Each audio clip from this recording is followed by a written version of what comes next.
Hello students, welcome back to my channel. As you know that myself Anoop Rajput. और आज हम लोग बड़ा एक इंटरेस्टिंग सब्जेक्ट और इंटरेस्टिंग चैप्टर पढ़ने वाले हैं, जिसका नाम है कार्बन एंड इट्स कंपाउंड, जिसका हमें बहुत ही बेसब्री से इंतज़ार था। तो आइए, बड़ा मज़ा आने वाला है इस चैप्टर में। और आज हम लोग पढ़ने वाले हैं कार्बन एंड इट्स कंपाउंड के बारे में। जैसा कि आप सभी लोग जानते हैं, हमारे पास कितने एलिमेंट होते हैं? ज़रा बोलिएगा जी। 118 एलिमेंट होते हैं कि नहीं होते हैं? बोलिए यस और नो। यस।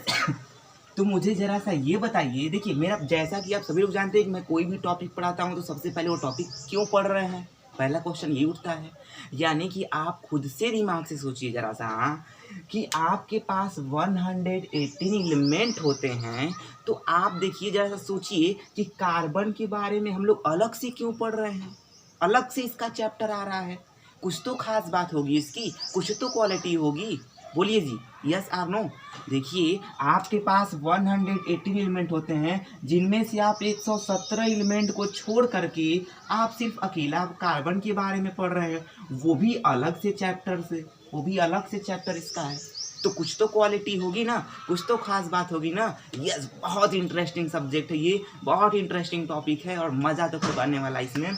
ठीक है, तो कुछ तो खास बात है इसके अंदर की जो हम लोग अलग से पढ़ रहे हैं। तो आइए उसकी खास बात की बात करते हैं कि इसकी क्या खासियत होती है इसकी, कि हम लोग इस चैप्टर को अलग से पढ़ रहे हैं। तो देखिए, जैसा कि मैं आपको बताता हूँ कि आपके पास देखिए 118 एलिमेंट हैं, 118 एलिमेंट हैं, जिनमें से आप 117 एलिमेंट को छोड़ करके अलग से कार्बन के बारे में पढ़ रहे हैं। तो जाहिर सी बात, इसकी कुछ ना कुछ क्वालिटी होगी, कुछ ना कुछ इसके अंदर विशेष बात होगी। तो उसी विशेष बात की मैं आपसे बात करने वाला हूँ। क्या कार्बन के बारे में ऐसी क्या घटनाएं घट रही हैं कि आप इसको अलग से पढ़ने जा रहे हैं?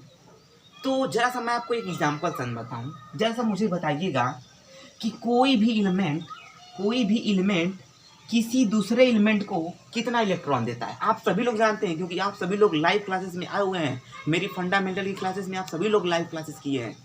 तो जरा बताइए जी, मैंने आपसे बोला था कि कोई भी एलिमेंट किसी दूसरे एलिमेंट को या तो 1 इलेक्ट्रॉन देता है, या तो 2 इलेक्ट्रॉन देता है, या तो 3 इलेक्ट्रॉन देता है। इससे ज़्यादा तो नहीं दे सकता जी। जरा बोलिएगा। आप जाहिर सी बात आएंगे, मेरे दुकान पे आएंगे या किसी की दुकान पे जाएंगे, तो मैं 1 बार उधार दे सकता हूँ, 2 बार दे सकता हूँ, 3 बार दे सकता हूँ, चौथी बार तो मार के भगा दूंगा, है कि नहीं जी? बोलिएगा जी। कोई मारेगा चलिए मारेगा, अब तो पहले मार के भगा देंगे, है कि नहीं है भाई जी? किशन जी बोलिएगा। अमन तो दोनों से भगा देता है। तो जरा बोलिएगा जी। मैंने क्या बोला, इस बात को आप थोड़ा सा नोट कीजिएगा कि कोई भी एलिमेंट दूसरे एलिमेंट को या तो 1 इलेक्ट्रॉन देता है, या तो 2 इलेक्ट्रॉन, या तो 3 इलेक्ट्रॉन, और लेने वाला भी, एक्सेप्ट करने वाला भी, ACCEPT, एक्सेप्ट करने वाला भी 1 इलेक्ट्रॉन लेता है, या तो 2 इलेक्ट्रॉन और या तो 3 इलेक्ट्रॉन। और दूसरी बात मैंने आपको बता दिया था यहाँ पे कि केमिस्ट्री में कहाँ तक की कहानी होती है? 8 तक की कहानी होती है, 8 इलेक्ट्रॉन का। यानी कि जिसके आउटर मोस्ट सेल में 8 इलेक्ट्रॉन कंप्लीट हो जाते हैं, वो कभी किसी से रिएक्शन नहीं करते हैं। क्या नहीं करते हैं? नोट कर लीजिए अपने दिमाग में, अपने नोट्स में। मैंने क्या बोला? केमिस्ट्री की दुनिया में जिसके आउटर मोस्ट सेल में 8 इलेक्ट्रॉन कंप्लीट हो जाते हैं, वो कभी किसी से रिएक्शन नहीं करते हैं। क्या नहीं करते हैं? रिएक्शन नहीं करते हैं। अभी आपके मैं 10th के लेवल पर बता रहा हूँ, क्योंकि बहुत से लोग इसमें आएंगे और मुझे बताएंगे सर रिएक्शन करते हैं, मैं आपको करके दिखाऊंगा। यस, करते हैं मेरे गुरु, मैं करते हैं। मैं नहीं मानता हूँ कि नहीं करते हैं, मैं भी एक्सेप्ट कर रहा हूँ करते हैं, लेकिन बहुत कम और रेयर केस में ये मिल रहे हैं अभी। आप समझिए इस बात को। और जब आप IIT और नीट के लेवल पे जाएंगे तब ये आपको मिल रहे हैं थोड़ी बहुत मात्रा में, ऐसे नहीं मिल रहे बार बार। तो अभी आपको बस यही समझना है कि जिसके आउटर मोस्ट सेल में 8 इलेक्ट्रॉन कंप्लीट हो जाते हैं, वो कभी किसी से रिएक्शन नहीं करते हैं। और जिनके पास 8 इलेक्ट्रॉन पूरा नहीं होते हैं, नॉट कंप्लीट होते हैं, नॉट कंप्लीट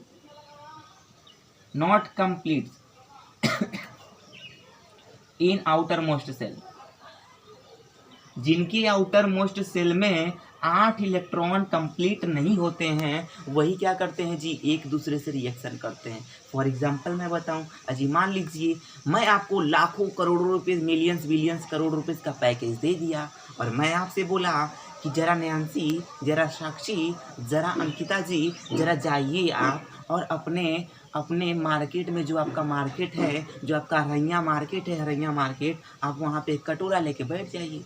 तो क्या अंकिता बैठेंगी क्या? मुझको ज़रा ये बताइएगा।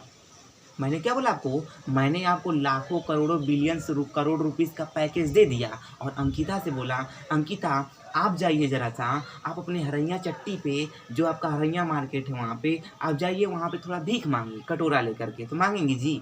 नहीं मांगेंगी। क्यों नहीं मांगेंगी? क्योंकि आपके पास पैसे हो चुके हैं। तो सेम उसी प्रकार से जिस एलिमेंट के आउटर मोस्ट सेल में 8 इलेक्ट्रॉन कंप्लीट हो जाते हैं वो कभी किसी से रिएक्शन नहीं करते हैं, और जिनके पास कंप्लीट नहीं होते हैं वो क्या करते हैं, रिएक्शन करते हैं।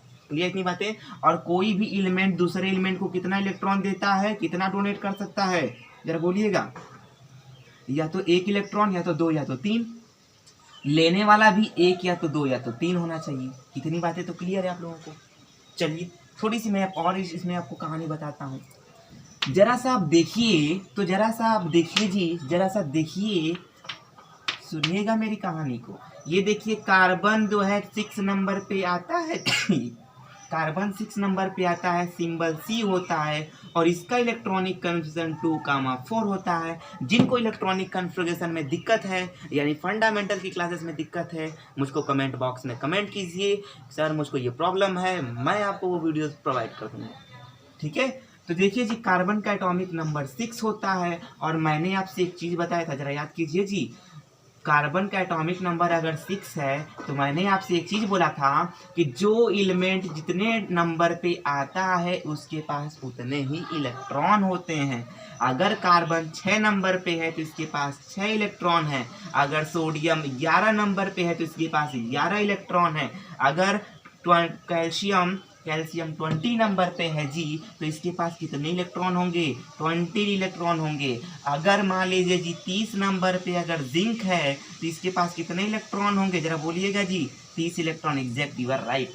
ठीक है, यानी जो एलिमेंट का एटॉमिक नंबर होता है या जो एलिमेंट जितने नंबर पे आता है उसके पास उतने ही इलेक्ट्रॉन होते हैं। जरा बोलिएगा जी, क्या समझ में आ रही है मेरी बातें?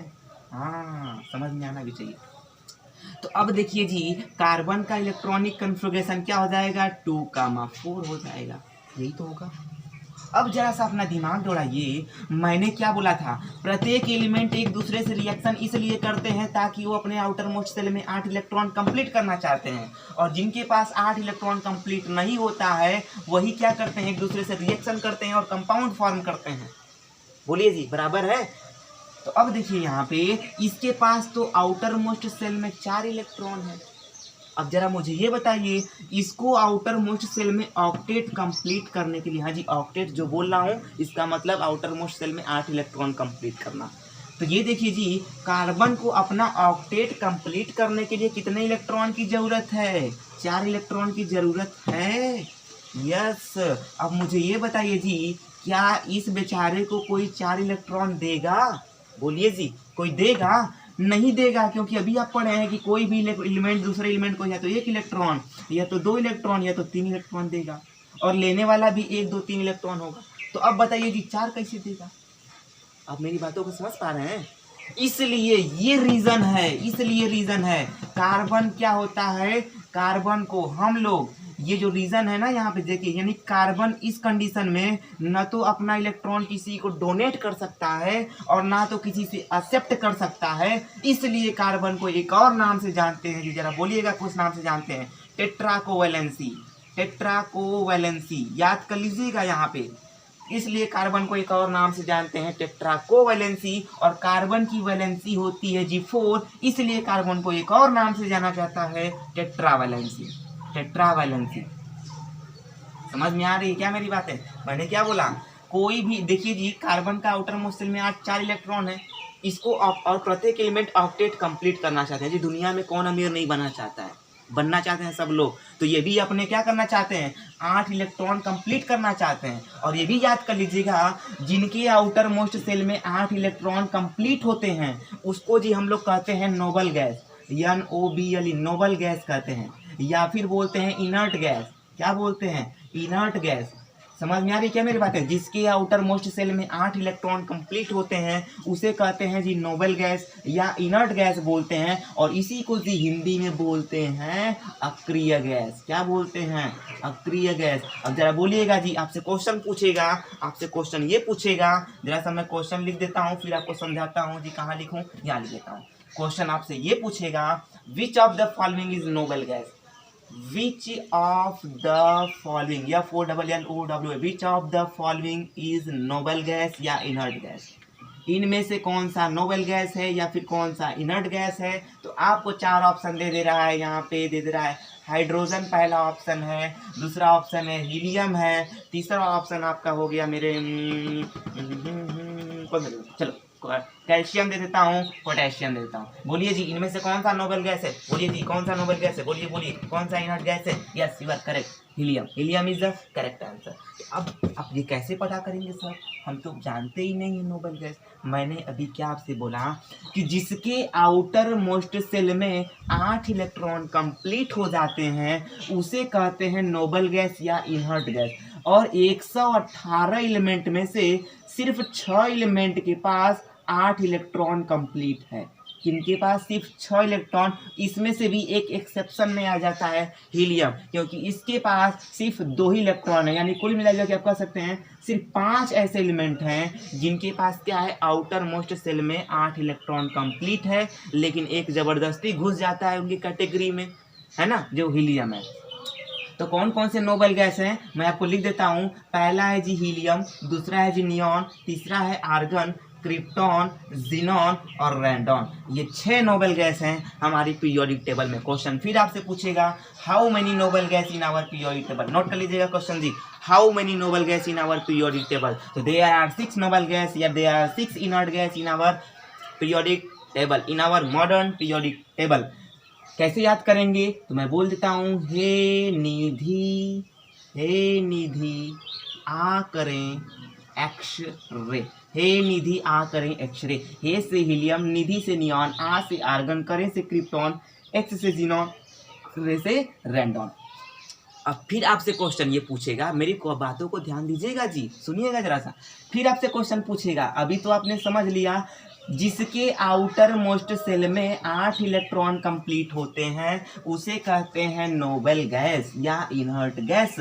और फिर क्वेश्चन पूछता है, यहाँ पे मैं बना दिया इसके बेस पे क्वेश्चन कि विच of the following is noble gas, इनमें से कौन सा नोबल गैस है। तो 4 ऑप्शन दे दिया। आप देखिए जी हीलियम मिल रहा है कि नहीं मिल रहा है, मिल रहा है तो टिक मार दीजिए इसको। कैसे याद करेंगे, हे निधि आ करें एक्सरे। अब क्वेश्चन पूछेगा कि how many noble gas in our modern periodic table. तो there are 6 noble gas in our modern periodic table. कौन कौन सी हैं, helium, neon, argon, krypton, xenon और रेंडॉन। अब आपसे क्वेश्चन पूछेगा कि कौन सा ऐसा नोबल गैस है, कौन सा ऐसा नोबल गैस है जिसके पास आउटर मोस्ट सेल में ऑक्टेट कंप्लीट नहीं है, जिसके पास आउटर मोस्ट सेल में ऑक्टेट कंप्लीट नहीं है। बताइए ऐसा कौन सा नोबल गैस है। तो ये देखिए जी, हीलियम एक ऐसा नोबल गैस है, हीलियम एक ऐसा नोबल गैस है जिसके पास आउटर मोस्ट सेल में ऑक्टेट कंप्लीट नहीं है, नॉट ऑक्टेट कंप्लीट। ठीक है, बाकी जितने भी एलिमेंट हैं उन सब के पास, बाकी जितने भी ये नोबल गैस हैं, 5 नोबल गैस हैं, और बाकी जो हैं इनके पास क्या है, आउटर मोस्ट सेल में 8 इलेक्ट्रॉन कंप्लीट है। मैं सिर्फ आपको 1-2 करके दिखा देता हूँ। नियॉन देखिए 10 नंबर पे आता है, इसका इलेक्ट्रॉनिक कोएफिशिएंट 2,8। देखिए आउटर मोस्ट सेल में 8 इलेक्ट्रॉन कंप्लीट है। आर्गन देखिए 18 नंबर पे आता है, तो इसका इलेक्ट्रॉनिक कोएफिशिएंट 2,8,8 हो जाएगा। ऐसा आप करेंगे तो इन सभी की आउटर मोस्ट सेल में क्या होगा जी, आपको ऑक्टेट कंप्लीट नजर आएगा। और जिनके पास 8 इलेक्ट्रॉन कंप्लीट होते हैं आउटर मोस्ट सेल में, वो कभी किसी से रिएक्शन नहीं करते हैं। इतनी बातें क्लियर हैं। तो ये कुछ थे बेसिक चीजें। यानी अब दूसरी बातें सुन लीजिए कि कार्बन को हम लोग अलग से क्यों पढ़ रहे हैं। तो पहला रीज़न तो इसका ये है कि हमारे नेचर में सबसे अधिक पाए जाने वाला जो एलिमेंट है अजी वो है कार्बन। कौन है? वो है कार्बन। सबसे अधिक पाए जाने वाला जो एलिमेंट है वो है कार्बन। और दूसरी इसकी सबसे बड़ी खास बात है, दूसरी सबसे, देखिए जी, आप अपने घर में जो एलपीजी गैस यूज़ करते हैं, जो प्लास्टिक यूज़ कर रहे हैं, ये जो कपड़ा पहन रहे हैं, जो आप मार्कर पेन यूज़ कर रहे हैं, जो आप शर्ट यूज़ कर रहे हैं, जो क्लॉथ यूज़ कर रहे हैं, वगैरह वगैरह, जो आप लकड़ी यूज़ कर रहे हैं, जो आपने सड़ा गड़ा फ़ोन लिए हैं, वो सब मिल के बने हुए हैं जी कार्बन से। Everything is made up of carbon. बिना कार्बन का कुछ नहीं बना हुआ है, ये भी याद कर लीजिएगा। बहुत सी ऐसी चीज़ें हैं जो नहीं बना है, हाँ, बट ज़्यादातर जो कंपाउंड्स हैं वो किससे मिलके बने हैं? कार्बन से मिलके बने हुए हैं। क्लियर है मेरी बातें?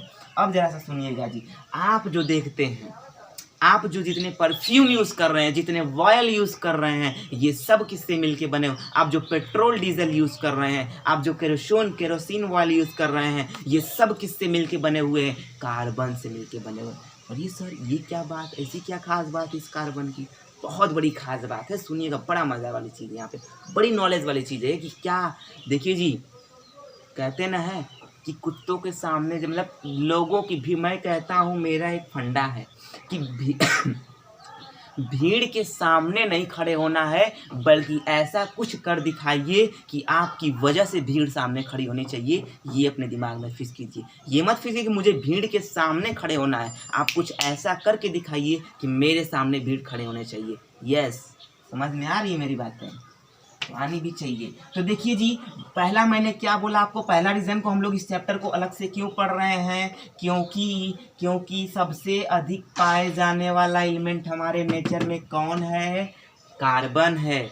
दूसरा इसका रीज़न ये है, दूसरा जो इसका रीज़न है कि कार्बन न तो किसी को अपना इलेक्ट्रॉन देता है और ना ही तो किसी से लेता है, जिसकी वजह से कार्बन का नाम पड़ गया जी टेट्रा कोवैलेंसी, या और कार्बन की वैलेंसी 4 होने के कारण कार्बन का एक और नाम पड़ गया टेट्रा वैलेंसी।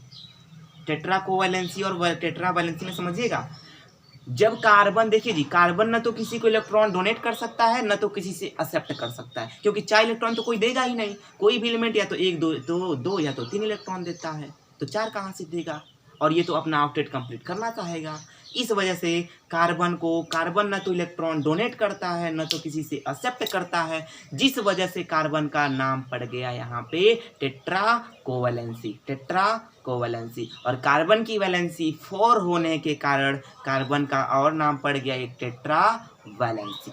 अब जरा देखिएगा जी, दूसरी अब खास बात जरा सा सुनिए इसकी, कि 118 एलिमेंट में से 117 एलिमेंट मिलकर के जितने कंपाउंड फॉर्म नहीं कर सकते हैं, कार्बन उतना अकेला कंपाउंड फॉर्म कर सकता है। यस, आप अकेले, आप लोगों के साथ में जो काम नहीं कर सकते हैं, अगर आपके ऊपर खुद पे विश्वास है तो आप दुनिया में सबसे बड़े से बड़ा काम भी कर सकते हैं, वो भी अकेले।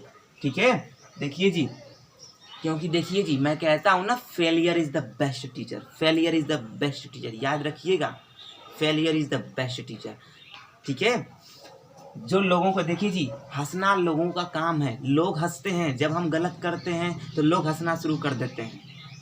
मैं आपको एग्जाम्पल बताऊं, एक बार की बात है, मैंने जब पढ़ा रहा था तो मैंने 2 का टेबल लिखा, और जब मैंने 2 का टेबल लिखा तो मैंने 9 जगह टेबल को बिल्कुल सही लिखा।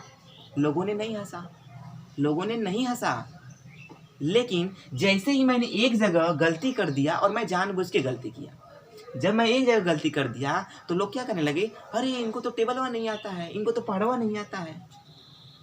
तो मेरे कहने का मतलब ये है कि आप हर जगह सही होते हैं, तो ये जो दुनिया है ना, ये आपके सही होने पे नहीं कुछ कहती है। लेकिन जब आप एक जगह कहीं गलती कर जाते हैं तो पूरे दुनिया के लोग उसी चीज़ को लेकर के आपको हमेशा टॉर्चर करते रहते हैं। तो बोलने दीजिए, जो बोलना है बोलिए, ऐसे बोल दीजिए, बोलना है जो बोलना है बोल, मुझे जो करना है सेल्फ कॉन्फिडेंस बनाइए। ठीक है। तो अब देखिए जी, ये बेचारे 117 लोग मिल करके जितने कंपाउंड फॉर्म नहीं कर सकते हैं, कार्बन अकेले, कार्बन के पास वो ताकत है कि कार्बन अकेले मिलकर, क्योंकि कार्बन पे खुद पे भरोसा है। जिनको खुद पे भरोसा नहीं होता है वो भीड़ में चलते हैं, और जिनको खुद पे भरोसा होता है वो अकेले अपने सामने भीड़ खड़ी करते हैं। ठीक है। तो 117 लोग मिल करके जितने कंपाउंड नहीं फॉर्म कर सकते हैं, कार्बन अकेला कंपाउंड फॉर्म कर सकता है। और वो भी हैरानी वाली बात है कि इन लोगों से सबसे अधिक, लगभग मैं अगर बताऊं तो 3 से 4 बिलियन कंपाउंड ये फॉर्म करता है। 3 से 4 बिलियन कंपाउंड ये फॉर्म करता है कार्बन, वो भी अकेला। ये 117 लोग मिलकर के जितने कंपाउंड नहीं फॉर्म कर सकते हैं, कार्बन उतना अकेला कंपाउंड फॉर्म करता है। तो ये बात होती है कार्बन की, और इसलिए हम लोग कार्बन को अलग से पढ़ रहे हैं। तो आइए फटाफट नोट्स बनाना शुरू करते हैं। अब बोलिए जी, किसी को गाना वाना याद है? अरे गाना वाना सुना दो जी यार, सुना दो। गाना रहेगा तो मजा रहेगा। बोलिए जी, सही बात है ना? बोलिए जी, अमन, किशन ठाकुर, और बोलिए जी अंकिता, न्यांशी, खुशी। समझ में आ रहा है? आना भी चाहिए। चलिए, तो अब देखिए फटाफट नोट्स बनाते हैं जी। साक्षी जरा आप लोग भी समझिएगा जी, अंकिता जी बढ़िया से समझिएगा। अरे क्या नाम है? मनीष जी, आपका भी नाम तो भूल ही जा रहे हैं। तो देखिएगा जी मनीष जी, देखिए अब समझ में आया ना कार्बन को हम लोग अलग से क्यों पढ़ रहे हैं, कि क्योंकि कार्बन हमारे नेचर में सबसे अधिक पाए जाने वाला एलिमेंट है। दूसरी बात यह है कि कार्बन क्या करता है, 117 एलिमेंट मिल करके जितने कंपाउंड नहीं फॉर्म कर सकते हैं, कार्बन उतना अकेला कंपाउंड फॉर्म कर लेता है कि नहीं? और इसी वजह से सबसे पहले मैं आपको समझाता हूँ कि आखिर कार्बन क्या है। व्हाट इज कार्बन सर, बताइए। तो देखिए जी, कार्बन क्या है? कार्बन एक एलिमेंट है। कार्बन क्या है? एक एलिमेंट है। और कार्बन एक एलिमेंट है, और कार्बन का जो सिंबल होता है, वो होता है जी सी। कार्बन का जो एटॉमिक नंबर है, बेसिक बता रहा हूँ। अरे सर वीडियो को स्किप कर दीजिए, ये सब मुझे आता है, तो आता है, आपको सब आता है, आप तो पढ़ लिख के महान है। ATOMIC। कार्बन का जो एटॉमिक नंबर होता है वो होता है जी 6। कार्बन का जो एटॉमिक मास होता है वो होता है जी 12। फिर अगर बात किया जाए तो कार्बन का जो इलेक्ट्रॉनिक कन्फिग्रेशन होता है वो 2,4 होता है।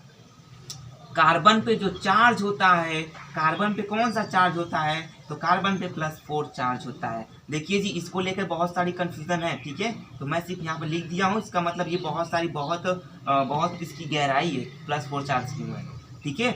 अब देखिएगा, तो कार्बन की जो वैलेंसी है वो होती है जी +4। और याद कर लीजिएगा, वैलेंसी कभी भी निगेटिव में नहीं होती। मैंने अभी आपसे बोला कार्बन को एक और नाम से जानते हैं, किस नाम से? Tetra covalency. कार्बन को एक और नाम से जानते हैं कि टेट्रा कोवैलेंसी या टेट्रावैलेंसी। बोलिए जी, समझ में आ रहा है क्या मेरी बातें? नहीं समझ में आ रहा है तो पूछिएगा लाइव क्लासेस में, और यहाँ भी। तो बोलिए जी, इतनी बातें क्लियर है क्या? ये कुछ बेसिक चीजें मैंने लिखा। देखिए जी, कार्बन सबसे पहले क्या है? कार्बन एक एलिमेंट है जिसका सिंबल C होता है, जिसका एटॉमिक नंबर 6 होता है, जिसका एटॉमिक मास 12 होता है, इलेक्ट्रॉनिक कन्फिग्रेशन 2,4 हो जाएगा, चार्ज +4 होगा, वैलेंसी +4 हो जाएगी। अच्छा, कार्बन न तो किसी को इलेक्ट्रॉन देता है, ये देखिए कार्बन का इलेक्ट्रॉनिक कन्फिग्रेशन 4, और कोई भी एलिमेंट या तो 1 या तो 2 या तो 3 इलेक्ट्रॉन देता है, किसी को लेने वाला भी 1 2 3 होता है। तो बताइए जी, 4 इलेक्ट्रॉन ऑक्टेट कंप्लीट करने के लिए 4 इलेक्ट्रॉन कोई देगा इसको? नहीं देगा। तो इसलिए कार्बन न तो किसी को इलेक्ट्रॉन देता है, न तो किसी से लेता है, इसलिए कार्बन का नाम पड़ गया टेट्रा कोवैलेंसी। और कार्बन की वैलेंसी 4 होने के कारण कार्बन को एक और नाम से जाने लगा, उसका नाम है टेट्रावैलेंसी। अब जरा सा सुनिएगा जी, मिटाएं क्या? बोलिए जी, इतनी बातें क्लियर है क्या आपको? बोलिए, क्लियर है? अगर क्लियर है तो बहुत अच्छी बात, नहीं क्लियर है तो फिर बोलिए जी। चलिए, आई होप आपको समझ में आ रहा होगा। अब देखिए, मैं थोड़ा सा आपको आगे लेके चलता हूँ, और आपसे क्वेश्चन जी ये पूछता है देखिएगा जी, क्वेश्चन आपसे ये पूछता है कि सर कार्बन के पास ऐसा क्या यूनिकनेस है, कार्बन के पास ऐसा क्या यूनिकनेस है कि कार्बन इतने सारे कंपाउंड फॉर्म करता है, वो भी अकेले। बड़ी बात, कुछ तो सर खास बात होगी ना इसकी, कि कार्बन के पास ऐसी क्या क्वालिटी है, कार्बन के अंदर ऐसी क्या यूनिकनेस है कि कार्बन इतने सारे कंपाउंड फॉर्म कर रहा है वो भी अकेले। तो एग्जैक्ट उस प्रॉपर्टी का नाम है, it is also known as catenation, CATENATION, catenation. अगर आपसे कोई पूछे कि कार्बन के पास ऐसी क्या यूनिकनेस है, कार्बन के पास ऐसी क्या प्रॉपर्टी है, कार्बन के अंदर ऐसी क्या क्वालिटी है कि कार्बन इतने मिलियंस बिलियंस में कंपाउंड फॉर्म कर रहा है वो भी अकेले, तो मैं आपको बता दूं उस प्रॉपर्टी का नाम है, देखिए बहुत सारे रीजन है उनमें से, जिसमें सबसे पहला रीजन है कैटिनेशन। कैटिनेशन सबसे पहला रीजन है कैटिनेशन। दूसरा मैंने आपको अभी बता दिया, यहाँ पे दूसरा मैंने अभी आपको बताया टेट्राकोवैलेंसी, क्योंकि कार्बन ना तो इलेक्ट्रॉन देता है ना तो किसी से लेता है, इसलिए कार्बन, ये भी प्रॉपर्टी आ गई, इसलिए भी रीजन बन गया कि कार्बन इतने सारे कंपाउंड फॉर्म कर रहा है तो टेट्राकोवैलेंसी के कारण। दूसरा रीजन अगर है तो वो है कैटिनेशन। अब कैटिनेशन क्या होता है तो जरा सुनिएगा, मैं लिखता हूँ the property of PROPERT,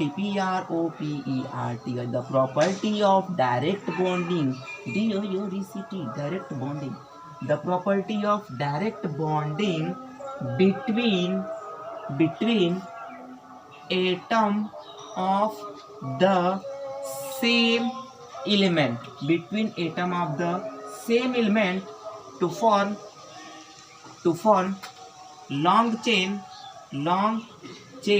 to form long chain और ब्रांचेज, BRANCHES, ब्रांचेज।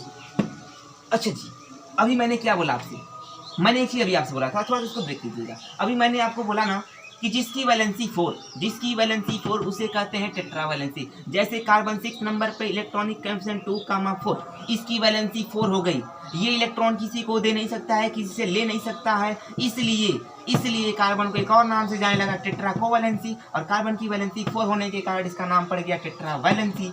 तो क्या सर हम लोग सिलिकॉन को भी टेट्रावैलेंसी बोल सकते हैं, जो 14 नंबर पे आता है, इसका 284 होता है? यस, आप इसको भी टेट्रावैलेंसी बोल सकते हैं, क्योंकि टेट्रा का मतलब ही हो गया 4, टेट्रा का मतलब हो गया जी 4, टेट्रावैलेंसी, VALENCY। टेट्रा का मतलब होता है जी 4 और वैलेंसी का मतलब होता है संयोजकता। तो जिसकी संयोजकता 4 होती है, हिंदी में जिसकी संयोजकता 4 होती है उसे कहते हैं टेट्रावैलेंसी। ठीक है, समझ में आ रहा है?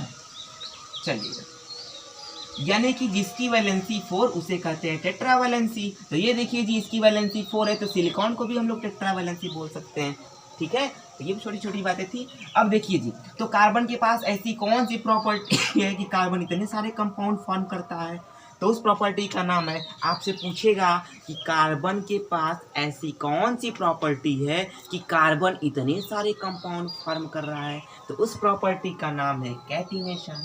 क्या है कैटिनेशन? तो the property of direct bonding. अरे सर, मेरे को तो डायरेक्ट बॉन्डिंग समझ में ही नहीं आ रहा है, ये क्या होता है? तो डोंट वरी, मैं हूँ यहाँ पे। ठीक है, अभी आपको समझाऊंगा, अभी आप समझिए। The property of direct bonding between atom of the same element, यानी कि देखिए जी, जब ये एटम सेम एलिमेंट के एटम के बीच में ये डायरेक्ट बॉन्डिंग जो किया ना, ये देखिए जी, सेम एलिमेंट के एटम है कि नहीं, ये भी कार्बन का एलिमेंट है, ये भी कार्बन का एलिमेंट है, ये भी कार्बन एटम है, ये भी कार्बन एटम है, और दोनों सेम एलिमेंट के एटम है। तो ये, और ये देखिए, ये डायरेक्ट बॉन्डिंग, डायरेक्ट मतलब बिल्कुल सीधा सीधा। ठीक है, चैन भी आप बना सकते हैं। ये देखिए कार्बन कार्बन, यानी कि हमारे और आपके बीच में तीसरा कोई आना नहीं चाहिए, पहले बता दे रहे हैं, तीसरा आया तो उसकी खैर नहीं। ठीक है, तो अब देखिए जी, ये देखिए कार्बन कार्बन के बीच में अब कहीं भी कार्बन जोड़ दीजिए जी, आपका मन सर, आपका चैनल है, आपका बोर्ड है, आपका मार्कर है, कहीं भी जोड़ दीजिए। तो देखिए जी, ये बताइए, क्या इन कार्बन के बीच में, इन सेम एलिमेंट के एटम के बीच में कोई तीसरा आया है जिससे कार्बन डायरेक्ट बॉन्डिंग किया है? नहीं ना किया है। ऐसा तो नहीं कि यहाँ पे कोई और एलिमेंट आ गया, यहाँ पे जैसे सोडियम आ गया, ऐसा तो कुछ नहीं है ना। देखिए ये कार्बन कार्बन सेम एलिमेंट के एटम है और इनके बीच में डायरेक्ट बॉन्डिंग हुआ है, तो वही कह रहा है the property of direct bonding, ये डायरेक्ट बॉन्डिंग किया है बिटवीन किसके बीच में, atom of the same element, और टू फॉर्म कर रहे हैं, क्या फॉर्म कर रहे हैं, एक लंबी चैन फॉर्म कर रहे हैं या फिर ये ब्रांचेज फॉर्म कर रहे हैं, और इसी प्रॉपर्टी का नाम है कैटिनेशन। आप जितने कंपाउंड जोड़ते चल जाओगे एक नया नया कंपाउंड आपको मिलता चल जाएगा, जितने जितने कंपाउंड जोड़ दो, जितना कार्बन जोड़ दोगे यहाँ पे और कार्बन जोड़ दो, नया कंपाउंड बन गया। समझ पा रही आप मेरी बातों को ना, जितने कंपाउंड जोड़ते चल जाओगे नए नए कंपाउंड मिलते चल जाएंगे आपको। तो बोलिए जी क्या बातें समझ में आ रही है। तो कार्बन के पास ऐसी कौन सी प्रॉपर्टी होती है कि कार्बन इतने सारे कंपाउंड फॉर्म करता है। तो पहली प्रॉपर्टी का नाम आपको मिल गया यहाँ पे कैटिनेशन। दूसरा प्रॉपर्टी है टेट्राकोवैलेंसी, क्योंकि कार्बन न तो किसी को इलेक्ट्रॉन डोनेट करता है न तो किसी से एक्सेप्ट करता है, ठीक है, क्योंकि कोई भी एलिमेंट या तो किसी को एक इलेक्ट्रॉन या तो दो या तो तीन दे सकता है, कार्बन को जरूरत है चार की, और चार कार्बन जो है ना तो इलेक्ट्रॉन डिनोट करता है ना तो एक्सेप्ट करता है, क्योंकि चार इलेक्ट्रॉन कोई देगा ही नहीं तो लेगा कहाँ से, और ये दे करके भी क्या करेगा जो कि चार इलेक्ट्रॉन कोई लेने वाला भी नहीं है। इसलिए कार्बन को हम लोग टेट्रावैलेंसी या टेट्राकोवैलेंसी के नाम से जानने लगे। समझ में आ रही है मेरी बातें। तो बोलिए जी अब देखिए सर कितने लोगों ने पूछा सर हमें तो बॉन्डिंग समझ में नहीं आया, ये बॉन्डिंग क्या है। तो मैं आपको समझाता हूँ, जरा सुनिएगा। बोलिए जी समझाएं क्या बॉन्डिंग। उसके बाद मैं आपको आता हूँ पढ़ाता हूँ व्हाट इज हाइड्रोकार्बन। हाँ जी बहुत लोगों ने पूछा है सर आइसोमरिज में तो आप बताए नहीं हैं, पॉलीमराइजेशन तो बताए नहीं हैं। अरे मेरे गुरु, अरे मेरे लाल, अरे मेरे दोस्त मित्र सखा, मैं आपको सब बताऊंगा, डोंट वरी, मैं सब हूँ यहाँ पे बताने के लिए। अगर कोई टॉपिक छूट जाए तो मुझे बताइएगा जी। मैं अब आपको बताता हूँ कि ये बॉन्डिंग क्या है, ये बॉन्डिंग क्या है। जिनको बॉन्डिंग नहीं समझ में आ रही है वो बॉन्डिंग मैं आपके लेवल से बताऊंगा, क्योंकि जब को हाई लेवल से बताऊंगा तो आपके पास ऐसे ऊपर से जाएगा, है ना, ऊपर से आएगा। बट मैं आपको बता दूंगा जब मैं आपको 11th और 12th की वीडियोस प्रोवाइड करूंगा, उसमें IIT JEE नीट के लेवल से, IIT JEE और नीट के लेवल से जब प्रोवाइड करूंगा तो आप उसमें जाइएगा, देखिएगा, आपको बॉन्डिंग बहुत अच्छे से समझ में आएगी। अभी सिर्फ मैं आपको दो बॉन्डिंग पढ़ा रहा हूँ, आयनिक बॉन्डिंग और आपको पढ़ा रहा हूँ कोवैलेंट बॉन्डिंग। ये दो प्रकार के बॉन्डिंग मैं आपको अभी पढ़ा रहा हूँ। बाकी और देखिए जी बहुत ऐसा नहीं कि बस ये दो बॉन्डिंग है, बहुत सारे बॉन्डिंग है, van der Waals radius bond, बहुत सारे बॉन्डिंग है। तो अभी मैं आपको सिर्फ बता रहा हूँ सर, जरा सुनिए जी, सुनिए क्या है बॉन्डिंग, क्या है बॉन्डिंग, क्या है बॉन्डिंग, बॉन्डिंग क्या है, बॉन्डिंग क्या है। सबसे पहले ये समझिए। अजी ये बताइए जब किसी छोटे नन्हे मुन्ने प्यारे बच्चे को, अपना लड़का सबको प्यारा होता है, दूसरे का लड़का अरे उसका लड़का ऐसा है, उसका चरित्र खराब है, ऐसे बोलते हैं, उसके साथ घूमना मत, अरे मेरा तो लाडला है। जरा देखिए जी मैं भी लाडला हूँ। तो जरा देखिएगा जी बॉन्डिंग किसे कहते हैं। जब कोई माँ छोटे से बच्चे को मारती है तो बच्चा क्या होता है, चुपचाप मार खाता है जी। जरा बोलिएगा। अभी देखिए एक डंडा अगर उठा ली तो अंकिता फर्र दे मार के भागेंगी, चट्टी पे भाग जाएंगी या फिर कहीं छत्ते पे भाग जाएंगी या फिर कहीं जाके छुप जाएंगी, चौकी के नीचे छुप जाएंगी, है कि नहीं ऐसा। यानी एग्जैक्ट होता भी क्या है, इलेक्ट्रॉन क्या होते हैं ना, इलेक्ट्रॉन रिवॉल्विंग करते रहते हैं अपने सेल में।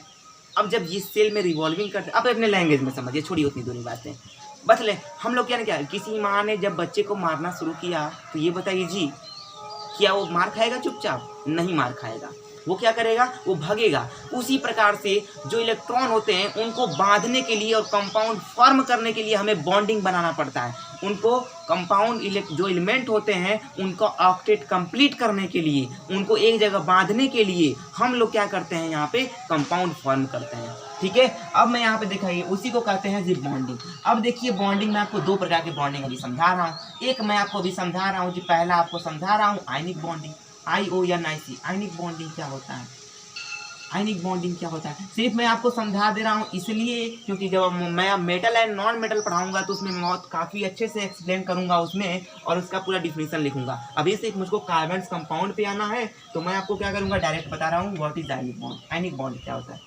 देखिए जी सुन लीजिए। जब मान लीजिए जब आपके पास कोई भिखारी आता है और आप उसको पैसे डोनेट कर देते हैं, 1 रुपये 2 रुपये, तो क्या बाद में वापस उससे पैसे मांग लेते हैं क्या, जरा बोलिएगा जी। नहीं ना। अरे बहुत लोग तो बैठे हुए हैं इसमें वापस भी मांग लेते हैं। हाँ मैं जानता हूँ बहुत बड़े तुम लोग चालाक हो। आप लोग बहुत बड़े चालाक हैं, महान हैं आप लोग।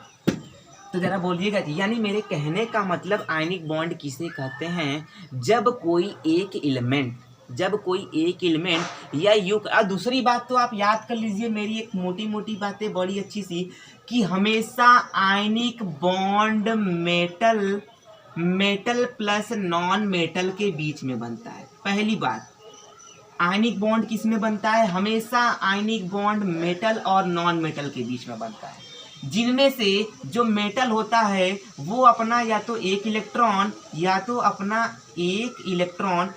दो इलेक्ट्रॉन या तो 3 इलेक्ट्रॉन क्या कर देता है जी? डोनेट कर देता है। क्या करता है? डोनेट कर देता है। किसको? नॉन मेटल को। किसको? नॉन मेटल को। समझ में आ रही क्या मेरी बातें? यानी कि आयनिक बॉन्ड में जो मेटल, आयनिक बॉन्ड किस में बनता है? मेटल और नॉन मेटल के बीच में बनता है। और इनमें से जो आयनिक बॉन्ड होता है यानी जो मेटल्स होता है वो अपना इलेक्ट्रॉन क्या करते हैं जी? डोनेट कर देते हैं। किसको? नॉन मेटल्स को। क्योंकि नॉन मेटल के पास क्या होते हैं? ऑक्टेट कंप्लीट नहीं होते हैं। इस वजह से ये बेचारा मेटल के पास ही जाता है। अजी ये बताइएगा, आप भिखारी हैं, दूसरे भिखारी के पास पैसे मांगने जाएंगे तो रखेगा क्या पैसे? अब तो कहेगा कि अरे यार मैं भी भिखारी हूँ, तू भी भिखारी है, चल दोस्ती कर लेते हैं। ऐसा नहीं है, ठीक है?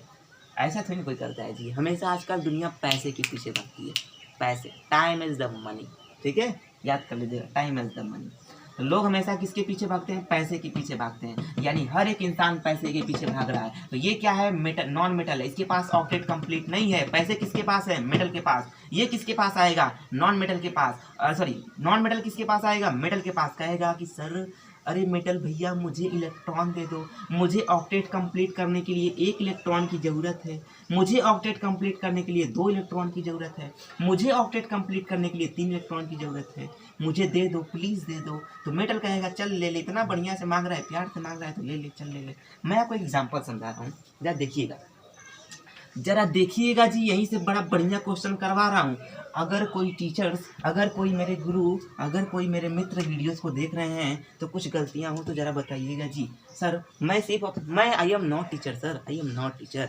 मैं सिर्फ अपनी नॉलेज को आपके साथ शेयर कर रहा हूँ और कुछ नहीं। क्योंकि पूरी तरीके से कोई इंसान टीचर नहीं बन सकता है, पूरी तरीके से कोई इंसान टीचर नहीं बन सकता है। क्योंकि टीचर का मतलब होता है उसके पास सारे समस्त दुनिया का, ब्रह्मांड का उसके पास नॉलेज होना चाहिए। और हमको पता है कि नॉलेज इनफाइनाइट है, नॉलेज इनफाइनाइट है। कोई भी आज तक पूरी तरीके से नॉलेज स्ट्रॉन्ग नहीं कर पाया है। तो अगर नॉलेज की अगर बात किया जाए तो आपको सबसे जितने भी वेद पुराण हैं, मतलब जो भी है वो सब आपको आने चाहिए। आपकी साइंस कहाँ से निकली हुई है ज़रा मुझे बता दीजिए। कोई बता दे मुझे साइंस कहाँ से निकली हुई है। मैं अपनी नॉलेज को सिर्फ अपनी आपके साथ शेयर कर रहा हूँ। अगर कोई जानता है तो बता दे मुझे कि साइंस कहाँ से निकलती है, कहाँ से निकली हुई है साइंस, बोलिए। जहाँ तक मेरी अपनी नॉलेज कहती है कि साइंस जो निकला हुआ है वो आपके वेद और पुराण से निकले हुए हैं साइंस। क्योंकि आपकी सृष्टि के जो सृष्टि में जो घटनाएं घट रही हैं वो आपके सब वेद और पुराण में पहले से लिख दिए गए हैं। आज हम लोग अपने आप को कहते हैं कि बहुत बड़े विद्वान हैं, बहुत बड़े महान हैं, एक फ़ोन ले लिए हैं तो कहते हैं कि बहुत बड़े महान हैं। ऐसा कुछ नहीं है, ऐसा कुछ नहीं है। हम कहते हैं जो पहले के लोग थे वो बहुत बड़े विद्वान थे। और आज पूरी तरीके से हमारी साइंस पूरी तरीके से वीक हो चुकी है। देखिए जी, आपकी साइंस कहती है कि हमारे पास 7 रेज होते हैं जिनको हम लोग अल्ट्रावायलेट रेज बोलते हैं, पैरावैग्निक किरणें बोलते हैं। हमारा अध्यात्म कहता है 8 किरणें होती हैं। आपका साइंस मानता है 4 दिशाएं होती हैं, 4 डायरेक्शन होता है। हमारा अध्यात्म कहता है 10 दिशाएं होती हैं। तो अब बोलिए जी कौन आगे गया है? आपका साइंस आगे जा रहा है या हमारा अध्यात्म आगे है? अध्यात्म वेद पुराण बहुत आगे था, लेकिन आज हम उसको मान्यता समाप्त करते चल जा रहे हैं, जिसकी वजह से ये प्रकृति में जो भयानक घटनाएं घट रही हैं ये सब हमारी ही कारण घट रही हैं। आप समझ पा रहे हो मैं क्या कहना चाहता हूँ? तो छोड़िए वो सब, बहुत दुखी चीज़ें हैं आप लोगों के लिए। अभी आपको पढ़ना है। आप बहुत से प्यारे से बच्चे हैं, प्यारे से स्टूडेंट हैं, दोस्त हैं, मित्र हैं, सखा हैं। तो आयनिक बॉन्ड किस में बनता है? मेटल एंड नॉन मेटल में। मेटल क्या करता है? अपने इलेक्ट्रॉन को डोनेट कर देता है। किसको? नॉन मेटल को। और नॉन मेटल को अपना क्यों एक्सेप्ट क्यों करता है इलेक्ट्रॉन को? क्योंकि उसको ऑक्टेट कंप्लीट करने के लिए 1, 2, 3 इलेक्ट्रॉन की जरूरत होती है। तो मेटल के पास जाता है, अपना इलेक्ट्रॉन मांग लेता है। एग्जाम्पल मैं आपको समझा रहा हूँ, जरा देखिएगा। देखिएगा। और दूसरी बात याद कर लीजिए, मेरी एक अपनी डिफिनीशन है। सर कैसे पता करेंगे कि ये मेटल है कि नॉन मेटल है? तो मैं आपसे बता देता हूँ, जिनके भी आउटर मोस्ट सेल में एक इलेक्ट्रॉन, 2 इलेक्ट्रॉन और 3 इलेक्ट्रॉन होते हैं जी, उस सब को कहते हैं मेटल, अरे सर फिर तो आप गलत पढ़ा रहे हैं। हाइड्रोजन और हीलियम भी तो इनके भी आउटर मोस्ट सेल में 1 और 2 इलेक्ट्रॉन हैं, तो फिर तो ये भी मेटल होने चाहिए थे, जबकि ये तो नॉन मेटल हैं, ये तो गैस हैं। तो आप इस चीज़ को बोलिएगा एक्सेप्ट। समझ पा रहे हैं मेरी बातों को? जिनके भी आउटर मोस्ट सेल में 1, 2, 3 इलेक्ट्रॉन होते हैं उन सबको कहते हैं मेटल, और एक्सेप्ट किसको छोड़ करके? हाइड्रोजन और हीलियम को छोड़ करके। तो चलिए ये मोटी मोटी बातें आप याद कर लीजिएगा, आप महान हैं। मेटल एंड नॉन मेटल जब पढ़ाएंगे तो उसमें सब एक्सप्लेन करेंगे, डोंट वरी। चलो देखिएगा जी, ये देखिए मैं आपको एग्जाम्पल समझा रहा हूँ आयनिक बॉन्ड के बेस पे। जरा देखिए जी, ये देखिए सोडियम, ये क्या है? सोडियम का इलेक्ट्रॉनिक कन्फिगरेशन 2,8,1 होता है। क्लोरीन का जरा देखिएगा जी, तो 2,8,7 होता है। मैंने क्या बोला? जिसकी आउटर मोस्ट सेल में 1, 2, 3 इलेक्ट्रॉन होगा, इसका मतलब वो अपने इलेक्ट्रॉन को डोनेट कर देगा किसी को। तो ये सोडियम क्या कर देगा? अपना इलेक्ट्रॉन किसी को देना चाहेगा। तब तक क्लोरीन बड़ा लालची बैठा हुआ था, अरे सर मुझको 1 इलेक्ट्रॉन की जरूरत मिल जाए तो मैं तो राजा बन जाऊंगा, मैं तो नोबेल गैस के बराबर हो जाऊंगा। तो ये क्या करता है जी, ये यहाँ पे क्या करता है, जरा सुनिएगा। मैं यहाँ पे आगे लिखता हूँ, जरा देखिएगा। सोडियम ने जब 1 इलेक्ट्रॉन दे दिया, तो सोडियम का देखिए जी इलेक्ट्रॉनिक कन्फिगरेशन क्या हो गया? 2,8, जिसकी वजह से जी सोडियम पे लग गया अब Na+1 चार्ज, क्योंकि सोडियम ने 1 इलेक्ट्रॉन डोनेट कर दिया। अब सोडियम का इलेक्ट्रॉनिक कन्फिगरेशन यही तो बचेगा जब 1 इलेक्ट्रॉन दे दिया था, और जब 1 इलेक्ट्रॉन दे दिया इसके ऊपर लग गया सोडियम Na+1 चार्ज। अब देखिए जी, क्लोरीन ने जब 1 इलेक्ट्रॉन ले लिया, तो इसके पास क्या, इसका इलेक्ट्रॉनिक कन्फिगरेशन क्या हो जाएगा? इसका हो जाएगा 2,8,8 हो जाएगा। 1 इससे ले लिया तो 8,8 हो जाएगा, इसलिए क्लोरीन पर जी लग जाता है Cl- चार्ज। अब देखिए बड़ी कहानी इंटरेस्टिंग है। आप एक फॉर्मूला बड़ा बढ़िया से सुन रखे हैं कि Na+Cl = बनेगा जी NaCl। आप दिमाग थोड़ा सा दौड़ाइए, आप मुझे रटना नहीं है, चीज़ों को समझना है, क्योंकि मैं तो पहले ही कहता हूँ, समझ गए तो पैसे और नहीं समझे तो पहले जैसे।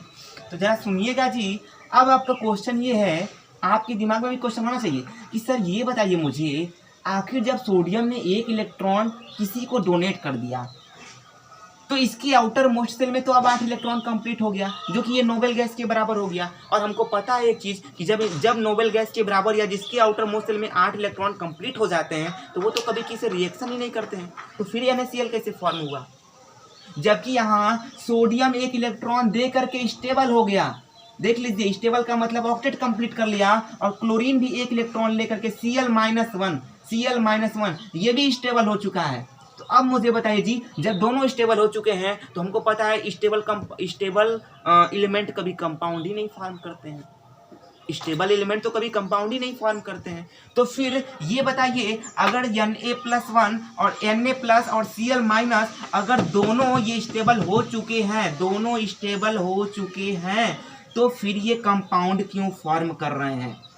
अगर ये दोनों स्टेबल, अगर कोई जान रहा है, कोई टीचर वीडियोस देख रहे हैं मेरी, कोई मेरे गुरु, मेरे मित्र अगर देख रहे हैं, तो मुझे बताइएगा, इसी का सजेशन कीजिएगा, क्या मैं सही हूँ या कुछ गलती कर रहा हूँ उसमें। क्योंकि देखिए जी, आई एम नॉट टीचर, मैं एक टीचर नहीं हूँ, मैं एक स्टूडेंट हूँ, मैं एक दोस्त हूँ, मैं कुछ भी हूँ। मैं अपने एक नॉलेज जो मैंने अपनी नॉलेज गेन किया है, प्राप्त किया है, वो सिर्फ मैं आपके साथ शेयर कर रहा हूँ और कुछ नहीं कर रहा हूँ। तो देखिए जी, अगर Na+Cl- ये दोनों, ये दे करके और ये ले करके जब दोनों स्टेबल हो चुके हैं, दोनों की आउटर मोस्ट सेल में 8 इलेक्ट्रॉन कंप्लीट हो चुके हैं, तो फिर ये NaCl क्यों फॉर्म कर रहे हैं? तो मैं आपको इसका आंसर बता दूं, क्योंकि हमेशा प्लस और माइनस के बीच में एक फोर्स लगना शुरू हो जाती है, और उस फोर्स का नाम है इलेक्ट्रोस्टैटिक फोर्स ऑफ अट्रैक्शन। हमेशा पॉजिटिव और निगेटिव के बीच में देखिए जी, ये NaCl फॉर्म करना इनकी मजबूरी है। ये स्टेबल है, ये कंपाउंड नहीं, ये NaCl फॉर्म नहीं कर रहे हैं, लेकिन इनको जबरदस्ती करवाया जा रहा है। क्यों करवाया जा रहा है? क्योंकि जब सोडियम ने एक इलेक्ट्रॉन दे दिया तो इसके ऊपर लग गया प्लस चार्ज, और क्लोरीन ने जब ले लिया तो इसके ऊपर लग गया माइनस चार्ज, और हमेशा प्लस और माइनस के बीच में एक फोर्स लगना शुरू हो जाती है, जिस फोर्स का नाम है इलेक्ट्रोस्टैटिक फोर्स ऑफ अट्रैक्शन। और ये फोर्स इतनी स्ट्रांग होती है कि ये NaCl को बिल्कुल पास में ला देती है, जिसकी वजह से ये कंपाउंड फॉर्म कर रहे हैं, NaCl फॉर्म कर रहे हैं। तो ये इसका रीजन था। और जब ये कंपाउंड फॉर्म करते हैं तब यहाँ से एक एनर्जी रिलीज होती है। जब ये दूर दूर NaCl थे और इनके बीच में प्लस माइनस निगेटिव चार्जेस आ गए, तो निगेटिव चार्जेस के बीच में एक फोर्स लगना शुरू हो गया, जिसकी वजह से उस फोर्स की वजह से इतनी तगड़ी फोर्स थी कि वो बिल्कुल पास में हो गए और NaCl फॉर्म हो गए। और जब ये पास में आ रहे थे तो उस समय एक एनर्जी भी रिलीज हुई, जिस एनर्जी का नाम होगा ionization of energy. Ionization of energy, ionization, ionization of energy, ionization energy लिखिए।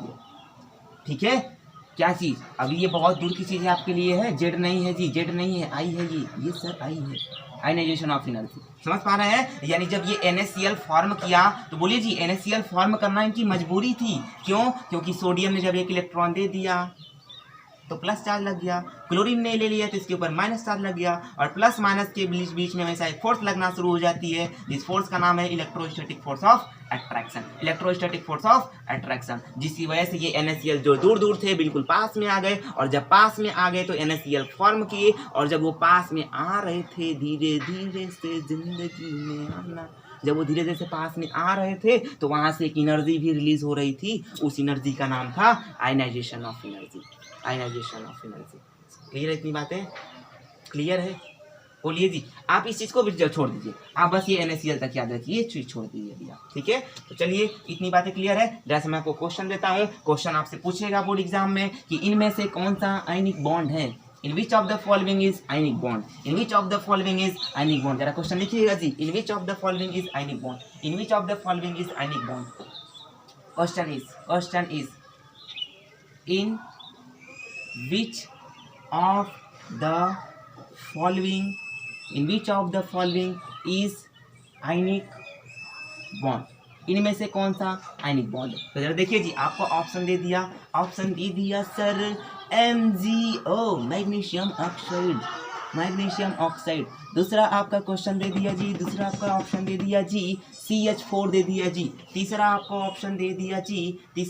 ऑप्शन दे दिया जी C2H6 दे दिया जी, C2H6 दे दिया। और चौथा ऑप्शन दे दिया जी नन ऑफ दिस। बोलिए जी, इनमें से कौन सा कंपाउंड है, इनमें से कौन सा आयनिक बॉन्ड है? तो देखिए जी मैंने बोला था आयनिक बॉन्ड में क्या होगा, पहला वाले पे जितना चार्ज होगा पहले वाले पे जितना पॉजिटिव चार्ज, दूसरे वाले पे निगेटिव चार्ज होना चाहिए। ठीक है, तो ये देखिए जी, ये देखिए मैग्नीशियम है, ये ऑक्सीजन है, मैग्नीशियम पे +2 चार्ज है, यानी इसके पास 2 अधिक इलेक्ट्रॉन है, ऑक्सीजन पे 2 इलेक्ट्रॉन की जरूरत है, तो इसको 2 डोनेट कर देगा, इसलिए ये वाला ऑप्शन सही है। यानी इनमें से ये क्या है, यहाँ पे आयनिक बॉन्ड है यहाँ पे। ठीक है, अब जरा सा मैं एक और एग्जाम्पल अगर आपको बताऊं तो यहाँ पे देखिए जी, आप समझ लीजिए, यहाँ पे जरा सा देखिएगा जी, यहाँ पर अगर मैं बात करूं CaO, देखिए कैल्शियम ऑक्साइड, कैल्शियम पे +2 चार्ज, ऑक्सीजन पे -2 चार्ज, तो ये इसको 2 इलेक्ट्रॉन दे देगा, इसको 2 की जरूरत है ऑक्सीजन की, तो ये 2 इलेक्ट्रॉन इसको दे देगा, डोनेट कर देगा। नहीं समझ में आया? देखिए कैल्शियम का इलेक्ट्रॉनिक क्वोशेंट 2882 होता है, यस और नो, कैल्शियम का। और जरा सा ऑक्सीजन का आप देखिए 8 नंबर पे 2,6, इसको बताइए 2 इलेक्ट्रॉन की जरूरत है कि नहीं ऑक्टेट कंप्लीट करने के लिए। और मैंने बोला था कि जिनकी आउटर मोस्ट शेल में 1 2 3 इलेक्ट्रॉन होते हैं वो सब होते हैं मेटल। तो ये देखिए ये मेटल क्या होता है, डोनेट कर देते हैं, ये इसको 2 इलेक्ट्रॉन दे देगा। तो बताइए जी, जब ये 2 दे देगा तो बताइए इसमें एक पहला वाला जो मेटल है वो अपना इलेक्ट्रॉन कंप्लीटली डोनेट कर दे रहा है। जब कोई एक एलिमेंट जो मेटल वाला एलिमेंट होता है, जब वो कंप्लीटली दूसरे वाले को नॉन मेटल को डोनेट कर दे अपना इलेक्ट्रॉन कंप्लीटली, यानी वापस ना रिटर्न ना मांगे, तब उस प्रकार की बॉन्डिंग को कहते हैं आयनिक बॉन्डिंग। उस प्रकार की बॉन्ड को कहते हैं आयनिक बॉन्डिंग। अभी मैं आपको एक और दिखा दूं यहाँ पे, अभी और आप दिखा दूं, जरा देखिए जी, KCl पोटेशियम क्लोराइड, पोटेशियम पे +1 चार्ज, क्लोरीन पे -1 चार्ज, इस पे +1 चार्ज है तो +1 इसको दे देगा, तो ये प्रकार का कौन सा बॉन्ड हो गया, आयनिक बॉन्ड हो गया। अगर मैं बात करूं, अरे सर बड़ा बढ़िया आपने क्वेश्चन पूछ दिया, क्या MgCl2 आयनिक बॉन्ड है? यस, आयनिक बॉन्ड है। जरा देखिएगा जी, क्योंकि मैग्नीशियम जो है 2 इलेक्ट्रॉन है, इसके पास 2 इलेक्ट्रॉन डोनेट करना चाहता है, और जबकि हमें पता है क्लोरीन 1 इलेक्ट्रॉन लेता है, इसलिए मैंने यहाँ पे MgCl2 किया, MgCl2 किया। समझ पा रही है मेरी बातों को? क्योंकि क्लोरीन बस 1 इलेक्ट्रॉन लेता है, तो एक इलेक्ट्रॉन लेता है, तो बताइए, जबकि मैग्नीशियम तो 2 देना चाहता है ना, 2 इलेक्ट्रॉन अपना डोनेट करेगा किसी को, तो इसलिए यहाँ पे 2 क्लोरीन हो गया, एक क्लोरीन ये ले लेगा, एक क्लोरीन ये ले लेगा, इसलिए बन गया MgCl2, मैग्नीशियम क्लोराइड। समझ पा रही है मेरी बातों को? इसलिए अब हो सकता है, आई होप, मेरी कोशिश है कि हो सकता है, मैं अपना आप तो नहीं बता सकता हूँ, ये आप बता सकते हैं कि आपको आयनिक बॉन्ड समझ में आया कि नहीं आया। अगर आया समझ में तो प्लीज़ प्लीज़ प्लीज़ कमेंट में मुझे बताएं। कमेंट में बताएंगे तो मुझे मोटिवेशन मिलेगा और मैं आपके लिए अच्छी अच्छी वीडियोस बनाऊंगा। तो चलिए जी, अब जरा सा देखिए जी, कोवैलेंट बॉन्ड। क्या, कौन सा बॉन्ड जी? Covalent bond, covalent bond, covalent bond, covalent bond. अच्छा सर, थोड़ा सा टाइमिंग हो चुका है, इसलिए मैं आपकी क्लासेस को यहाँ फिनिश करता हूँ और मिलते हैं कल की वीडियोज़ में। तब तक के लिए बाय बाय।